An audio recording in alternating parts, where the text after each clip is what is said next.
What if one man stood quietly at the edge of power, watching the world move beneath him? Never noticed, never questioned. What if he collected secrets?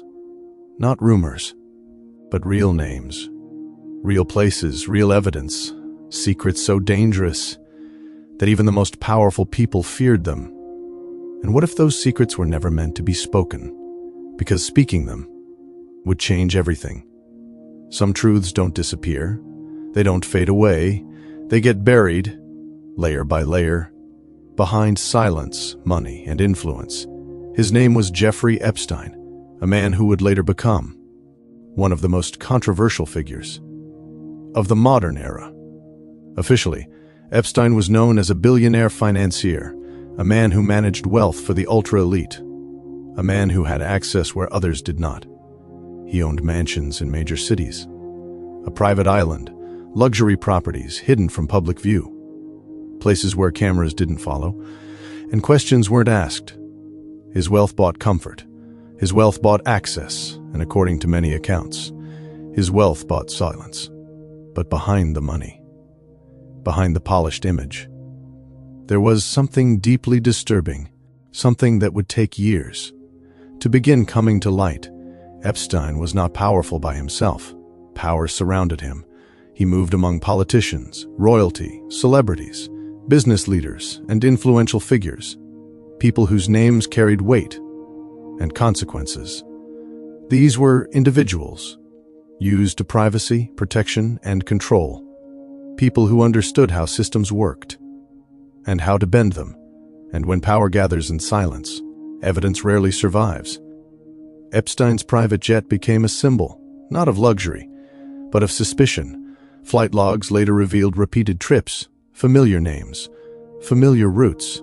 The jet earned a chilling nickname, the Lolita Express, according to court documents, victim testimonies, and investigative reports. Epstein was accused of exploiting underage girls, manipulation, abuse, control, stories that followed a haunting pattern. Much of it allegedly happened behind closed doors, far away from public view, far away from protection. Money was often involved. Payments, promises, threats disguised as favors, a system built to keep people quiet, and many victims claimed Epstein was not acting alone, that others were present, others participated, others benefited. In 2008, Epstein was arrested. For a moment, it appeared that justice had arrived, but what followed shocked investigators, journalists, and the public. A controversial plea deal was reached, negotiated behind closed doors. Epstein served minimal jail time. He was granted privileges, rarely given to inmates, work release, private accommodations, unusual freedom. For many, this moment confirmed a fear that power had protected itself. In 2019, Epstein was arrested again, this time federal charges. This time the spotlight was global. The allegations were serious. The evidence was mounting, and the pressure was enormous. For the first time, Epstein faced the possibility of a full public trial.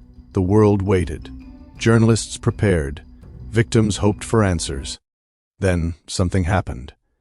That changed everything. On August 10, 2019, Jeffrey Epstein was found dead. Inside his jail cell, officials ruled his death a suicide. The explanation was swift, too swift, many believed. Questions appeared almost immediately. How did this happen? Under high security, cameras malfunctioned, guards failed to check, protocols were ignored. Failures stacked upon failures. Investigations followed. But many files were sealed. Names were blacked out, documents heavily redacted. There was no trial, no full testimony, no final confrontation. For many, justice felt unfinished. Jeffrey Epstein is gone, but the questions remain. The files still exist, and the truth may still be alive, buried behind power, waiting to be uncovered. If this story made you stop and think, don't let it end here, like the video, share it so the questions don't stay buried, and subscribe for more documentary stories that explore what power